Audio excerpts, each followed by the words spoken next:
So we thought in the last module about how we should take time away from our worries, allow ourselves not to think about all the things that are concerning us right now. This module, we're thinking about the fact that we have got a lot of worries right now, and we're thinking about how can we somehow take control of that a little bit. So when it comes to worry and anxiety, I find that one of the most effective things that we can do is to name those worries. I always tell people that if you name it, you can tame it. All the time that our worries are these kind of nebulous, not quite formed thoughts in our head that are just nibbling away at us and making us feel, it's quite hard for us to take decisive action. When we take action to recognize those worries, to name them, to put them in a box, to make them tangible, then we're much more able to think, what can I do about this? Or to accept, there's nothing I can do about this. Once we name them, we can do something with them. So in order to name them, what I'd suggest, that the simplest and most effective way I've found of doing this is just to get a piece of paper and to write it all down. Make a list of all the things that are worrying you. Don't worry about the list being in order. Don't worry about the list making sense. Don't worry about how big or how small some of those things that are worrying you are. Just get them all out in some way. Once they're out of your head and onto the paper, instantly, it will feel a bit more manageable. And you might have a really long list, but any list, it is possible to begin to work through and to take control of it. When it's all just chaotic in here, it's out of control. So get a list, make a list. Then with that list, you can begin to think, is there anything here that I can change or control? What can I do about some of these things? So for example, you might have on your list, I'm worried that we might run out of food.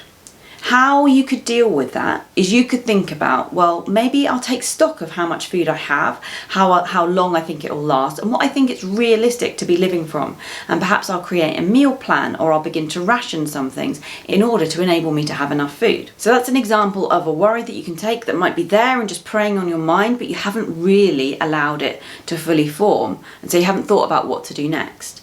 And actually, in this instance, allowing that worry to kind of come out, to name it, to tame it and think, what can I proactively do, may well enable you to actually manage this situation better.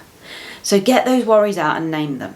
Some of the worries you won't be able to change. There might be big things here that you can't change. You might have worries about the future and what's going to happen and the state of the world and that kind of thing. That's okay. Name those worries too. Recognize that we might need to accept that we can't change these, but think about if there's anyone that you can share them with.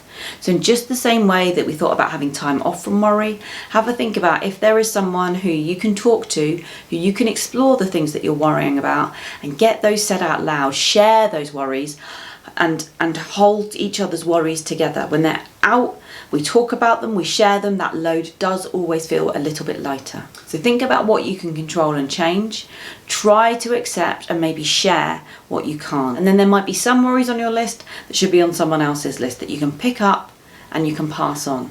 We can encourage children to do this as well. There are some things that will be on children's worry lists where we can say, that doesn't need to be on your list. I'll take that one away from you. It's on my list now. This is for me to worry about. If you found this video helpful, you might be interested to learn more about YouCan. YouCan is our new, ever-growing, on-demand video CPD service for schools. Each course is made up of a series of modules just like the one you've just watched. Each module is designed to be highly practical with ideas that you can use right away. We're growing our library of courses every week to meet the demands of our subscribers. There's a huge wealth of training that you and your colleagues will be able to access if your school subscribes. Our short, practical videos make it easy and enjoyable to learn, so you can do anything you set your mind to.